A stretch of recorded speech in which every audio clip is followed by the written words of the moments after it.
श्रीवासुदेव विमलामृतधामवासं नारायणं नरकतारणनामधेयं श्यामं सितं द्विभुजमेव चतुर्भुजं च त्वां भक्तिधर्मतनयं शरणं प्रपद्ये। शिक्षार्थमत्र निजभक्तिमतां नराणाम् मेकान्तधर्ममखिलं परिशीलयन्तम् अष्टाङ्गयोगकलनाश्च महाव्रतानि त्वां भक्तिधर्मतनयं शरणं प्रपद्ये।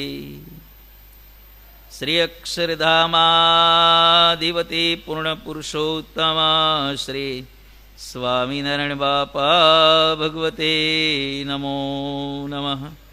श्री घनश्याम महाराजाय नमो नमः। श्री हरे कृष्ण महाराजाय नमो नमः। श्री सहजानंद स्वामी महाराजाय नमो नमः।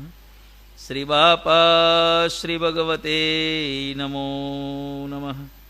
श्री सद्गुरुभ्यो नमो नमः। श्री स्वामीनारायण गादि आद्याचार्य प्रवर धर्म धुरंधर सनातन धर्म सम्राट परम कल्याणकारी जीवन प्राण स्वामी बापा भगवते नमो नमः। સ્વામિનારાયણ હરે. એક દિવસે સ્વામીશ્રીએ અતિ કરુણા કરીને વાત કરી જે આ દેહને વિશે તો કેવળ દુઃખ જ છે પણ સુખ નથી. ત્યારે કોઈ કહેશે જે સુખ તો થાય છે તો તેનું તો એમ છે જે દુઃખ અધિક થયું હોય તે મટે ત્યારે કહે જે સુખ થયું, પણ એ તો સુખ નથી થયું. દુઃખ તો તેમનું તેમ જ રહ્યું છે, પણ અધિક દુઃખ હતું એ મટ્યું, ઓછું થયું, ટેમ્પરરી ટળ્યું. જેમ કોઈ પુરુષ ભૂખ્યો તરસ્યો હોય ને અન્ન ખાય ને જળ પીવે અને કહે જે સુખ થયું, પણ એમાં કાંઈ સુખ થયું નથી. એ તો એ વખતની ભૂખ અને તરસ ગઈ. દુઃખ તો એમનું એમ જ છે. વળી કોઈ પુરુષ માદો હોય ને સાજો થાય ત્યારે કહે જે સુખ થયું, પણ એમાં શું સુખ થયું?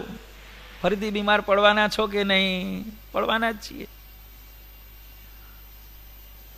દુઃખ તો એમનું એમ જ છે.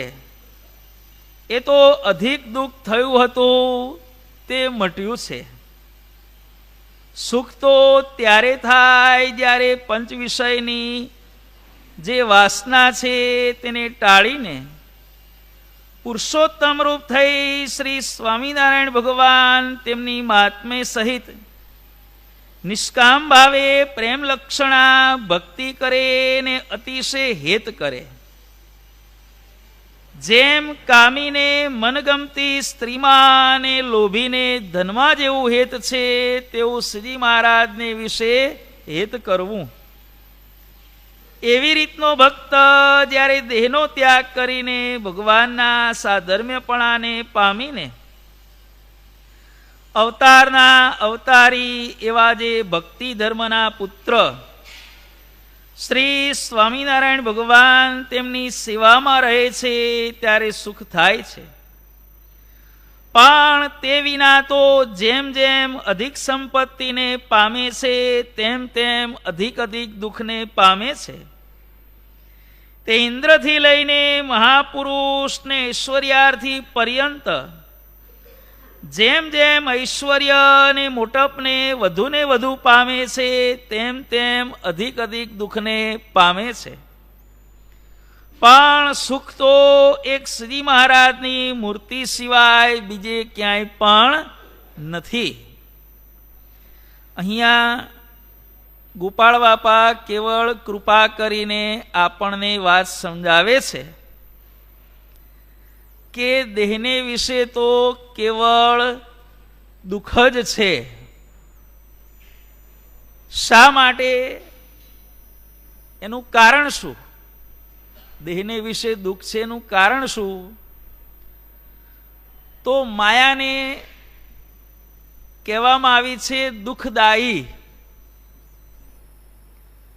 અને એવી દુઃખદાયી માયામાંથી ઉત્પન્ન થયેલો આ દેહ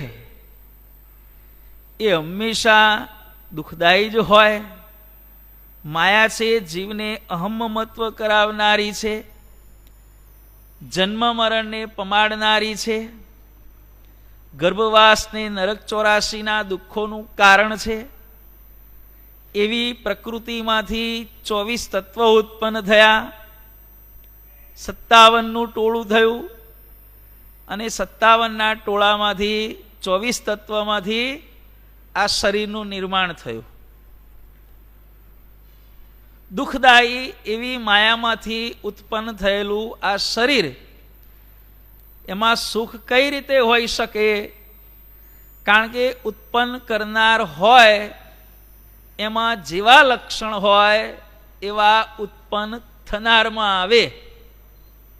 કદાચ દેખાય નહીં, પણ પ્રચ્છન્નપણે પ્રભાવીપણે લક્ષણ ન દેખાય, પણ પ્રચ્છન્નપણે તો અંદર એ લક્ષણ રહેલું જ હોય.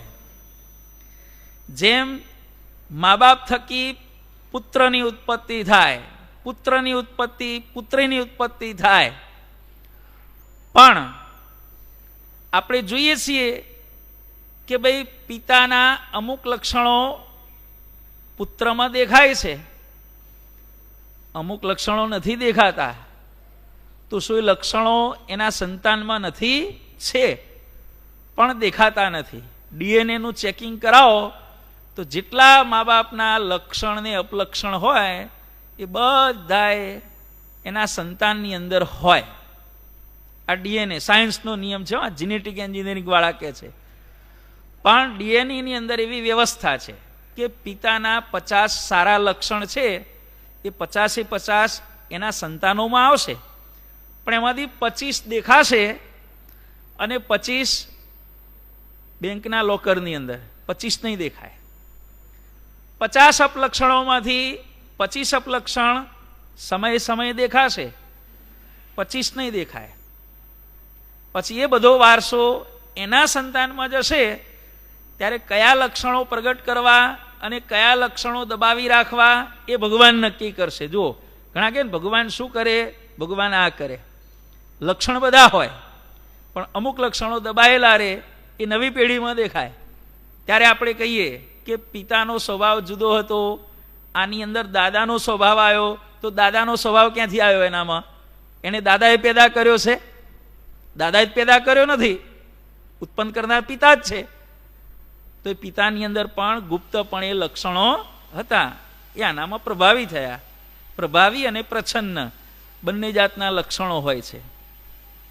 એટલે ઉત્પન્ન કરનારી માયા છે, અને માયામાંથી જે ઉત્પન્ન થયું એ સુખદાયી કઈ રીતે હોઈ શકે?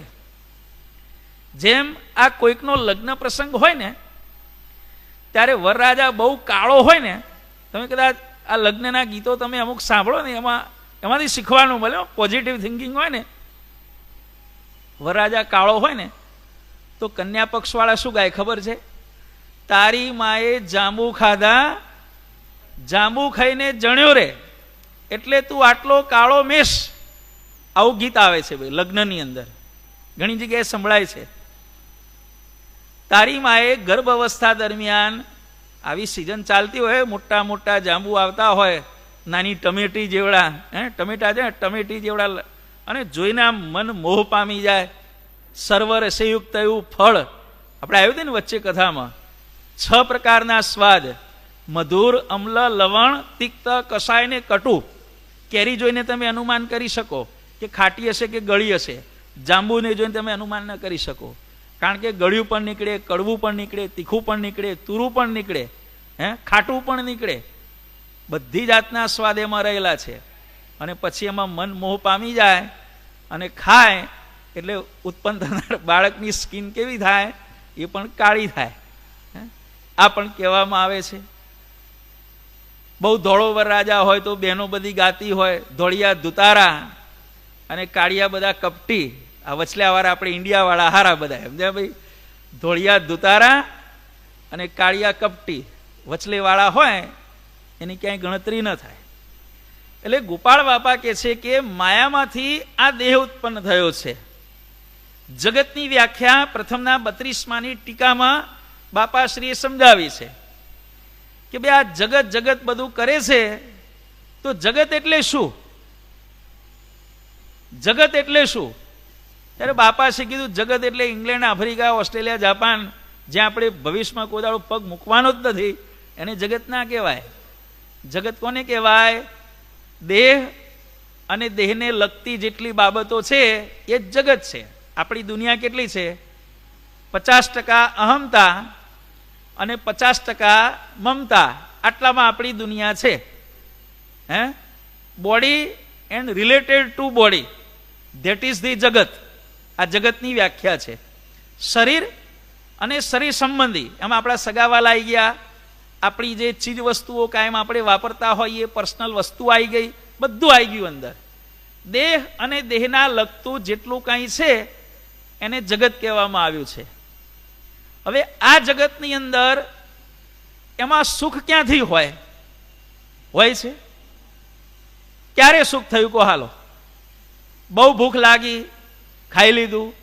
અત્યારે આ ઉપવાસ ચાલે છે, બરોબર? કંઈક આવતીકાલે પારણા કરવા જઈશું ત્યારે એમ થાય કે બરોબર ખાઈ લઈએ, સમજ્યા? કેપેસિટી કરતાં પણ વધારે લઈએ અને પછી જેમ જેમ ખાતા જઈએ, તુષ્ટિગુણનો નિયમ છે, ઇકોનોમિક્સમાં આવે છે કે આપણને બરોબર ભૂખ લાગી હોય અને સરસ મજાની ફૂલેલી પૂરી, બરોબર પેલી લાલ કલરની સ્કિન વાળી, દરેકની પસંદ અલગ અલગ હોય. કોઈને કાળી પૂરી ભાવતી હોય, કોઈને આ ભાવતી હોય. સરસ મજાની પૂરીઓ 5, 7, 8 લઈને બેઠા અને પછી પહેલી પૂરી ખાતી વખતે જેટલો આનંદ હોય એટલો બીજી પૂરી ખાતી વખતે રહે છે. બીજી પૂરીમાં જેટલો આનંદ હોય એટલો ત્રીજી પૂરીમાં રહે છે.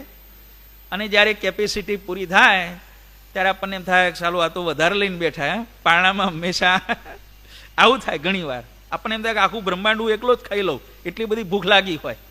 ઉપવાસીને ત્વરા અન્નની, નિષ્કુળાનંદ સ્વામી કીધું, ઉપવાસીને ભજન શેનું ચાલતું હોય? સામાન્ય રીતે તો દુનિયાના બધા માણસોની બુદ્ધિ ક્યાં સુધી કામ કરતી હોય? ખાવાના ટાઈમ સુધી કામ કરતી હોય. ખાવાના ટાઈમ સુધી બસ. સવાર પડી, બપોર પછી બુદ્ધિ કામ ના કરે. બપોરે ખાઈ લીધું, આ બસ પૂરું. બપોર પછી ઉઠે એટલે હાથના ખાવાની ચિંતા. હા, તપ કરે એટલી રેન્જ વધે. પરમ દાડે આપણે પારણામાં 36 કલાક સુધી બુદ્ધિ કામ કરે. પારણા સુધી એની રેન્જ એક્સટેન્ડ થાય. તપસ્યા કરવાથી ઇન્દ્રિયો અંતઃકરણની શક્તિઓ થોડીક વધે. ખાવા મળવાનું હોય નહીં. ખાવાનું ક્યારે મળે? 36 કલાક પછી. એટલે એટલું અંતર્યામીપણું, કેટલું ભવિષ્યમાં દર્શન કરવાની શક્તિ થોડીક વધી જાય. પણ જેવો પહેલી પૂરીમાં આનંદ છે એવો બીજી પૂરીમાં રહે છે. બીજી પૂરીમાં આનંદ છે એવો ત્રીજી પૂરીમાં રહે છે. બરોબર તરસ લાગી હોય, પાણી પાણી કરતા હોય, કોઈ આપણને વરિયાળીનો પાણીનો મોટો ઘડો લઈને આવે આપણી જોડે અને એક લોટો ભરીને આપણને વરિયાળીનું પાણી આપી દે. અને જેવું શરૂઆતમાં જેવો આનંદ હોય, પછી ગ્લાસ આપ્યો, ધારો કે પહેલા ગ્લાસમાં જેવો આનંદ હોય એવો બીજા ગ્લાસમાં આનંદ હોય છે, ત્રીજા ગ્લાસમાં એવો આનંદ હોય છે. બહુ ભાવતો ચોથો ગ્લાસ પી ગયા પછી આગ્રહ કરે તો આપણે ક્રોધે ભરાઈએ છીએ. કોઈ આપણને પીરસવાનો આગ્રહ કરે અને આપણું પેટ ભરાઈ ગયું હોય, ખાવાની ઈચ્છા ન હોય, તો આપણે સામો ક્રોધ કરીએ છીએ. એટલે જે વસ્તુને ખાવા માટે પડાપડી કરતા હતા એ માણસ સામેથી આપવા તૈયાર છે, તમે એની સામે ગરમ થાઓ છો, સિંહ ગર્જના કરો છો.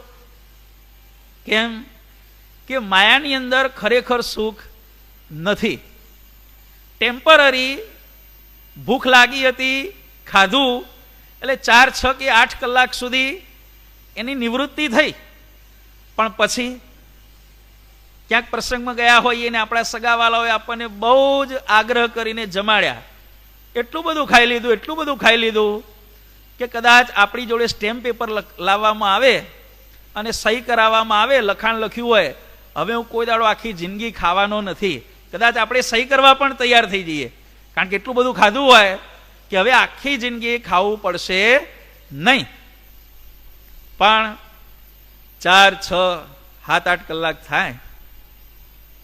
અમારી જ વાત કરો, બપોરે ગમે તેટલું જમાડ્યા હોય પણ હારું પછી 5, સાડા 5, 6 થાય, ક્યારે 6:30 થાળ વરે અને જલ્દી પહોંચીએ પંક્તિમાં.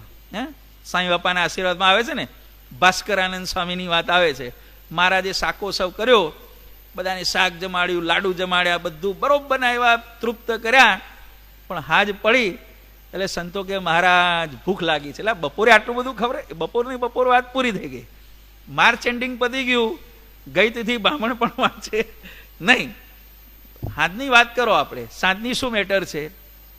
બહુ તરસ લાગી હતી, પાણી પી લીધું, વાત થઈ ગઈ પૂરી? ના, ફરીથી તરસ લાગવાની જ છે. સંસારનું સુખ આપણે એકવાર ભોગવી લીધું, તૃપ્ત થઈ ગયા, તો શું ફરીથી ઈચ્છા નથી થવાની? દુઃખ જ છે બધું. એ માયિક ભોગ ભોગવવાથી દુઃખની માત્રામાં અમુક સમય પૂરતો ટેમ્પરરી ઘટાડો થાય, પણ એનું પરમેનન્ટ સોલ્યુશન નથી. મેલેરિયા થયો, ક્લોરોક્વિન ખાઈ લીધી, ભગવાન ભેગા બળ્યા ને રોગ મટી ગયો, તો શું જિંદગીમાં ફરીથી મેલેરિયા થવાનો જ નથી? એમ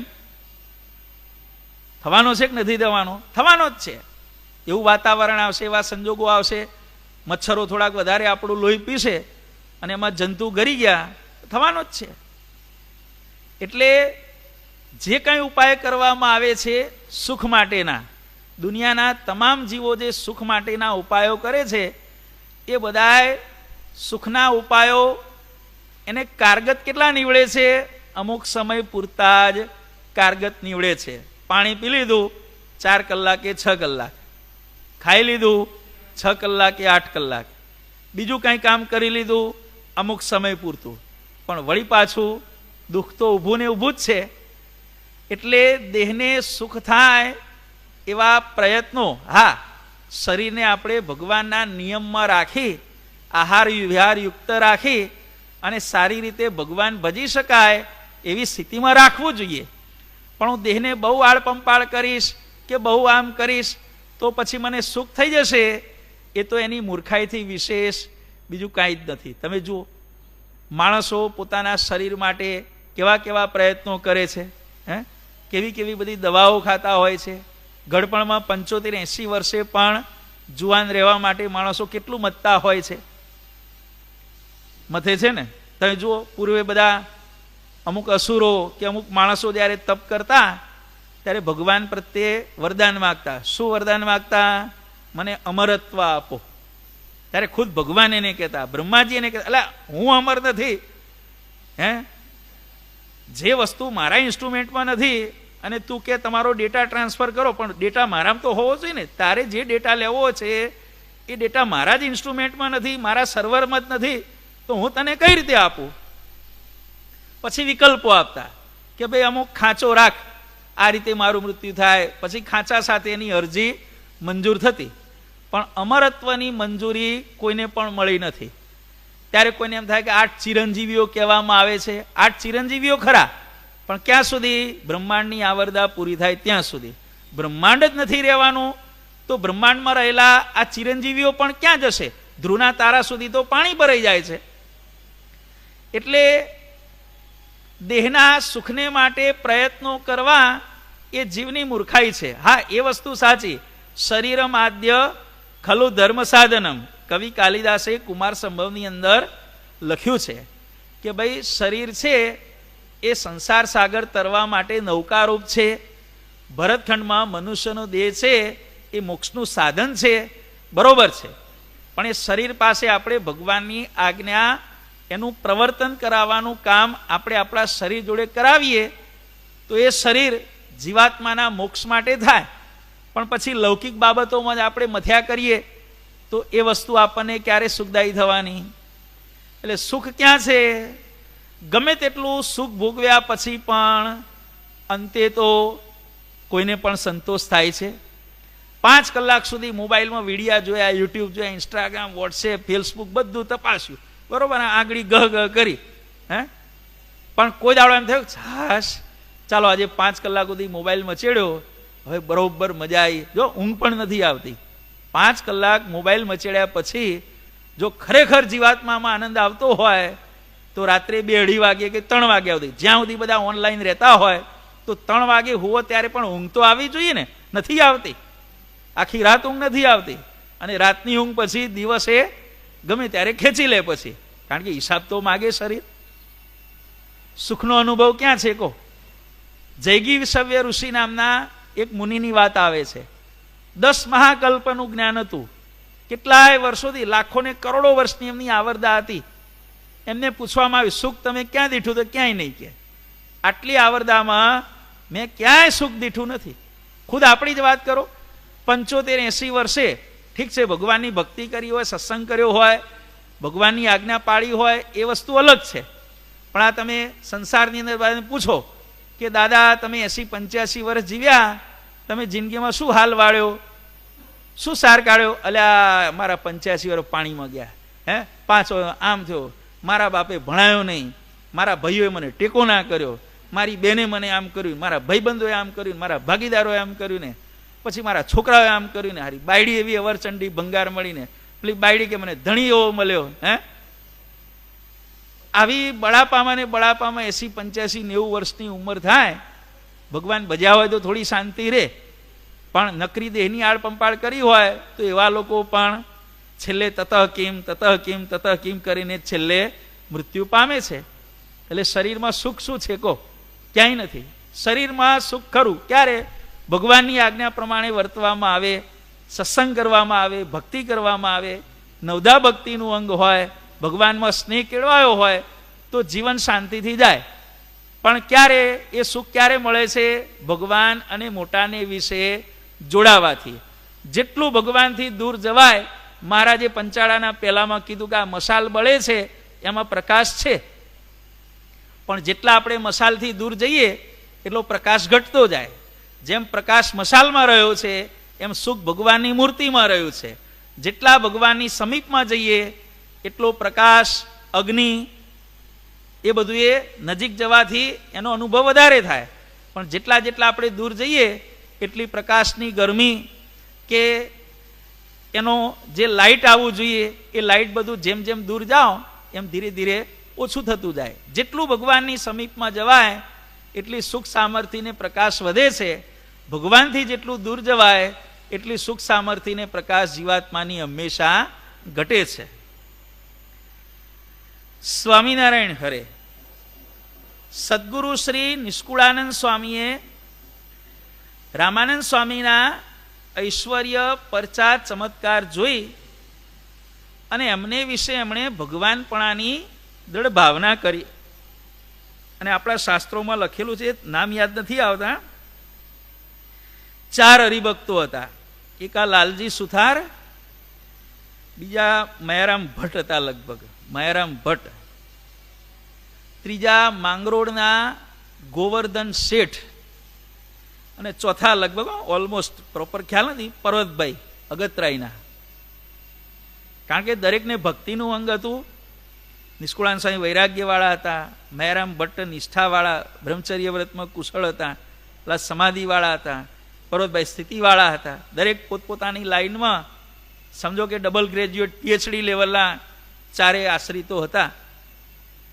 આ 4 જણે ભેગા થઈ એકબીજાનો હાથમાં હાથ લઈ અને ભીષ્મ પ્રતિજ્ઞા કરી હતી. આ 4 જણે આપણી લાઈફમાં આપણે નક્કી કરીએ રામાનંદ સ્વામી કરતા અધિક કોઈને માનવાના જ નહીં. કોઈ આકાશને પાતાળમાં લઈ જાય કે પાતાળને આકાશમાં લઈ જાય, પણ આપણે રામાનંદ સ્વામીથી અધિક ભવિષ્યની અંદર ગમે તેવી ભૂત આવે, બધાય રામાનંદ સ્વામીને છોડીને જતા રહે, આપણે 4 જણાએ રામાનંદ સ્વામીમાં નિષ્ઠા રાખવાની. આવી 4 જણે ભેગા થઈને ભીષ્મ પ્રતિજ્ઞા. આ નામોમાં ફેરફાર હોઈ શકે છે, જે જાણકારો હોય કહેજો, પણ આમાંથી 2-3 નામ તો સમાન છે. ચોથા નામ વિશે થોડી શંકા છે. રામાનંદ સ્વામી કરતાં અધિક કોઈને માનવાના જ નહીં. અને આપણે 4 જણાએ તો એમને વિશે નિષ્ઠાવાળા જે ભક્તો છે એમાં આપણે 4 જણે ટકી રહેવાનું. બીજા ભલે બીજે લોકો આવી ભીષ્મ પ્રતિજ્ઞાઓ કરી હતી. નિષ્કુળાનંદ સ્વામી, ગોરધનભાઈ માંગરોળવાળા, જેને આપણે આવે છે ને એની ફઈનો ભગવાને મોક્ષ કર્યો, ગોરધન શેઠ, પરોતભાઈ, મહેરામ ભટ્ટ. હવે આટલી નિષ્ઠા દ્રઢ કરી હતી. અને પછી શું થયું? સ્વામિનારાયણ હરે જ્યારે શ્રી હરિ નીલકંઠ વર્ણીને વેશે લોજ ગામે પધાર્યા, એન્ટ્રી થઈ ભગવાનની, અને શ્રી મુક્તાનંદ સ્વામી વગેરે સંતોને વિનય, વિવેક અને નિષ્કામાદિક સાધુ ગુણે સંપન્ન જોઈ અને ત્યાં આશ્રમમાં નિવાસ કરીને રહ્યા. આપણે હમણાં સુખની વાત થઈ ને, એ જુઓ, અર્થઘટન કરો. મહારાજ લોજની વાવ ઉપર બેઠા ત્યારે સુખાનંદ સ્વામી પાણી ભરવા આવ્યા, જ્યાં ભગવાન બેઠા હતા ત્યાં. સુખ અને આનંદ પણ ભગવાનની આગળ પાણી ભરે છે. હે, સુખ અને આનંદ એ ભગવાનને હોદે છે અને કહે છે કે તમે મારે ઘેર આવો. હે, જેણે સુખી થવું હોય એણે સુખી થવા માટે, અને જેણે આનંદમાં રહેવું હોય એણે આનંદમાં રહેવા માટે બિલકુલ પ્રયત્ન નહીં કરવાનો. કારણ કે સર્વે સુખોનું ખરું મૂળ છે રે મૂર્તિ. સુખ અને આનંદ એ ભગવાનને હોદે છે, અને સુખ અને આનંદ એ ભગવાનની આગળ પાણી ભરે છે. અને સુખ અને આનંદ ભગવાનને સામેથી રિક્વેસ્ટ કરે છે, મારે ત્યાં આવો. એટલે આપણે સુખને ને આનંદને થોડી રિક્વેસ્ટ કરવાની હોય. આપણે તો ઘેર આવો પ્રભુજી, મારે ઘેર આવો, હે, આ પ્રાર્થના કરવાની. ભગવાન આયા એટલે લટકામ બધું આવવાનું છે ભાઈ. મગફળી લીધી એટલે ફોતરા ભેગા જ આવે, સમજ્યા? આ સુખ અને આનંદ બધા ફોતરા છે. અંદર મગફળીનો દાણો છે એ ભગવાન છે. નાળિયેરમાં પાણી ગણો કે ટોપરું ગણો એ ભગવાન છે. પછી ઉપરની કાચલી ને છોતરા એ બધું સુખ અને આનંદ છે. આપણે બધા છોતરામાં જ મથીએ છીએ, ફોતરામાં જ મથીએ છીએ. હે, ઓરિજિનલ માલ ઉપર આપણે ક્યારે મથતા નથી. આ એક સમજવા જેવી બાબત છે. પોતાનો અલૌકિક ઐશ્વર્ય પ્રતાપ જણાવી મુમુક્ષુઓને પોતાની તરફ આકર્ષવા લાગ્યા. વર્ણિન્દ્રનો મહિમા ગુરુ રામાનંદ સ્વામી કરતા પણ સમઅધિક, ખૂબ અધિક ગામે ગામ સંભળાવા લાગ્યો.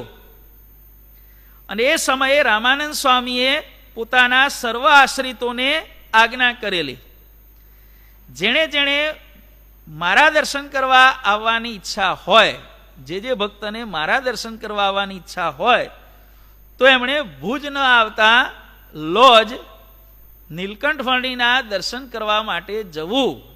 આટલો પ્રોટોકોલ બહાર પાડજો. પ્રત્યક્ષ મિલન થયું નથી, રૂબરૂ કોન્ટેક્ટ થયો નથી.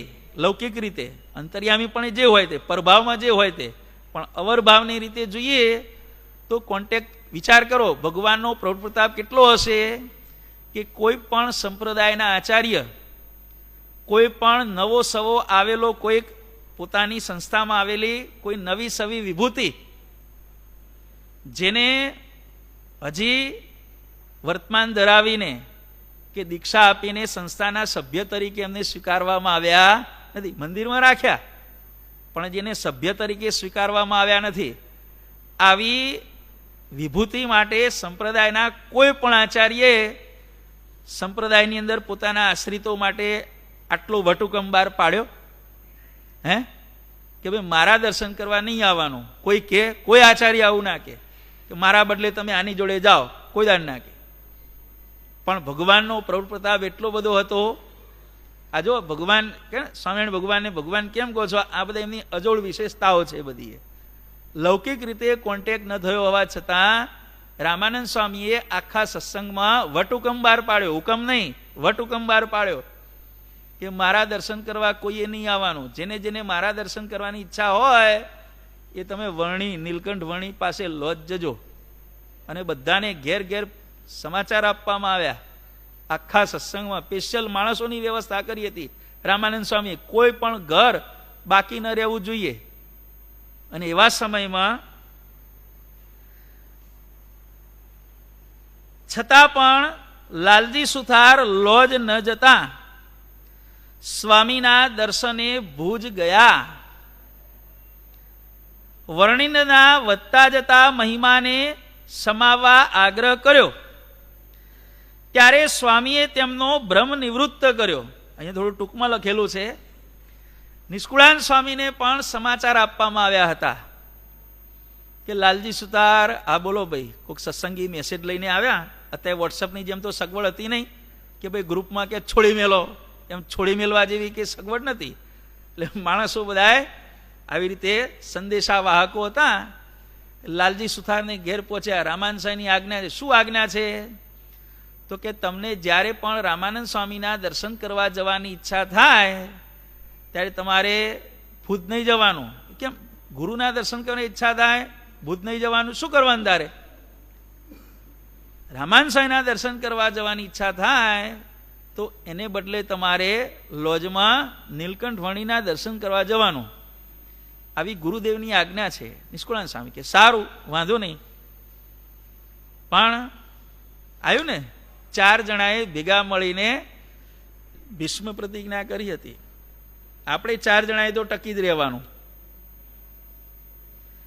ત્યારે લાલજી સુથાર સામાન્ય રીતે મનોવૃત્તિ એવી હોય, ના પાડવામાં એટલે જરાક ચલો જોઈએ તો ખરા કેમ શું થાય છે. નિષ્ઠા ગુરુદેવની વિશે હતી. એટલે આવ્યા ભુજ. અને જેવા ભુજ આવ્યા અને રામાનંદ સ્વામીએ લાલજી સુથારને જોયા એટલે આપણા સંપ્રદાયના અન્યત્ર શાસ્ત્રોમાં લખ્યું છે કે રામાનંદ સ્વામી પોતાની લાઈફમાં કોઈ દિવસે ગુસ્સે નહીં થયા હોય એવા નિષ્કુળાન સ્વામી ઉપર ગરમ થઈ ગયા ભરી સભામાં. મને લાગે ગંગારામ મલ કે સુંદરજી સુતારને ઘેર ભગવાન બિરાજમાન હતા. ભુજમાં હતા એટલે આ બેના એકમાંથી એક જણના ઘેર હશે, કાયરીજી સુતારના ઘેર હશે. રામાનંદ સ્વામી કહે છે કે તું મારી જોડે કેમ આવ્યો? કે અરે ગુરુની જોડે ચેલો શું કરવા જાય? દર્શન કરવા આવ્યો છું. તને સમાચાર મળ્યા હતા કે મારા દર્શન કરવા આવવાની ઈચ્છા થાય એણે લોજ જવાનું?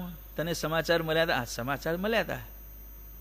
તો કેમ અહીં આવ્યો તારે? હા, તુકારાથી વાત કરી દો રામાનંદ સ્વામી, કારણ કે શિષ્ય હતા. ગુરુ હોય, શિષ્યને પ્રેમ આવે બોલાવી શકે. ગોપાળ બાબાએ કીધું ને, આવ મંગળિયા ને કીધું, આપણી વાતોમાં આવે જ છે. કેમ અહીં આવ્યો? કે સંદેશો મળ્યા છતાં ગુરુદેવ, મેં તો તમને મોટા માનેલા છે. કે મને મોટો માનેલો છે? કે અરે મારાથી નીલકંઠવાણી મોટા છે. કે અને પછી આપણે જોઈએ છીએ સ્વામિનારાયણ ગાદી ગ્રંથની અંદર સાંઈ બાપાએ આખો સંવાદ લાલજી સુથારનો અને રામાનંદ સ્વામીનો બંનેનો સંવાદ લખ્યો છે. કોના જેવા? રામદાસભાઈ જેવા, રામદાસ સ્વામીના જેવા, આમના જેવા, મુકુંદાનંદ બ્રહ્મચારી જેવા, મુક્તાનંદ સ્વામી જેવા, જેટલા જેટલાના નામ લીધા એ દરેકને રામાનંદ સ્વામી કહેતા ગયા, નહીં આનાથી મોટા, આનાથી મોટા, એની આગળ તો આ પણ કંઈ નહીં. અને છેલ્લે જ્યારે નિષ્કુળાન સ્વામી બ્રહ્માસ્ત્ર કાઢ્યું, સર્વ અસ્ત્ર ફેલ ગયા, બ્રહ્માસ્ત્ર છેલ્લે કાઢ્યું. ગુરુદેવ આપના જેવા, કારણ કે છેલ્લામાં છેલ્લા તો હવે ગુરુજી રહ્યા, બધાના નામ દઈ દીધા, છેલ્લે ગુરુજી બાકી રહ્યા. તો ગુરુદેવ આપના જેવા? અરે રે લાલજી સુતા, આ શિવ પૂછ્યું તે મને? હે, આ તારો પ્રશ્ન છે? કે હું તો એની આગળ કાંઈ નથી. અને એની આગળ પછી રામાનંદ સ્વામીએ કહે છે કે દ્રષ્ટાંતો આપ્યા કે સ્વામિનારાયણ ભગવાન છે એ વેશના ભજવનાર છે અને હું ડુગડુગી વગાડનારો છું. ડુગડુગી શું વગાડે? વગાડનારું કર્તવ્ય શું? પ્રેક્ષકોને ભેગા કરો, ચાલો હવે ખેલ શરૂ થાય છે. આપણે શરૂઆતમાં જે પેલા હાસ્ય પ્રધાન બધા પાત્રો આવે છે ને બધાએ, બસ હું ડુગડુગી વગાડનારો છું. ઓરિજિનલ એક્ટર સ્વામિનારાયણ ભગવાન છે. કે હું તો બસ બધાને ભેગા કરવાનું કામ કરું છું. સ્ટેજ ઉપર મેઇન રોલ કરનાર ભગવાન છે અને હું તો ભૂમિને પાણી છાંટી અને એની ધૂળ કાંકરાને શાંત કરનારો માણસ છું. કે અરે લાલજી સુથાર, હે મારી, હું તો એની આગળ કાંઈ નથી. કે અને જેમ ગુરુદેવે કીધું અને ત્યાં નિષ્કુળાન સ્વામીને થયું કે આ સ્વામિનારાયણ ભગવાન કેવા હશે? આવા સમર્થ ગુરુ જેનાથી વધારે પ્રભાવશાળી વિભૂતિ મેં મારા જીવનમાં કોઈ દાડો નથી જોઈ, સાંભળી નથી, જોઈ નથી. એના કરતા જબરા કે, અને એવા જબરા કે રામાનંદ સ્વામીએ પોતાના દર્શન માટે પણ રિસ્ટ્રિક્શન મૂકી દીધું, પ્રોહિબિશન લગાડી દીધું અને છુટ્ટી આપી. ત્યાં કેવા હશે? રામાનંદ સ્વામી હાલ જ જા, ભગવાનના દર્શન કરવા લોજ જા, ઘેર ના જતો કે સીધો જા લોજ વણી. અને પછી નિષ્કુળાનંદ સ્વામી કહ્યું ચાલો જોઈએ તો ખરા કેવી વિભૂતિ આવે છે. હવે આવતીકાલે બોલો અક્ષરધામના અધિપતિ સ્વામી.